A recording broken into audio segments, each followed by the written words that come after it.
bonjour. Sanawet. yow lu tax nga bëgg ab yéeg. xam nga yéeg moo dafa bokk si man. xanaa ñàkku ne dara dara jigéen tamit. ni golo moo ma jigéen ci. waa ni ngay tëbee yaa ko tay. yéeg ma yéeg dama ko tay dama gis dag nga birif yéeg. abonné de toi. am nga talent. loolu dafa nekk si man moo tax macha allah. ba ne ko waa Ousseyn yow ni nga mel ni dara si wu la. man sama àdduna yëpp naturellement la moo tax. xanaa amoo ay projet. sa kay maa ngi am lu may waaj ndax def naa mbaam ko mu toj àdduna. ma def fi vuruj.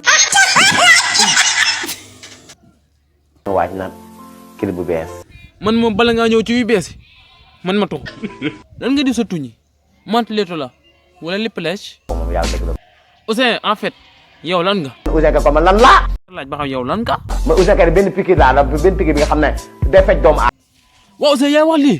lii laa wax. waaw Ousseyn yow am nga gel. am naa gel moom waa bëgg naa def sonn am naa gel wante man moom du ma yàgg kenn. nga kenn. dama ma sonn. est-ce que yow yaa ngi koy faj. faj kay temps ma dem ba ci biir ma essayé. tey moom sa aajo ne faju yaa ngi si lépp ci ay ndomba. soo ko takkee foo toll nag da nga topp di cëppi boo ko defee kii nga ànd dana ay yàgg ak yow incha allah. nekk nit nag waaw kay maa ngi dem.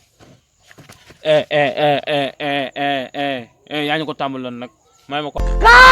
ma dégg ma bëgg man yaa ma xaale bi dina ma seete I love you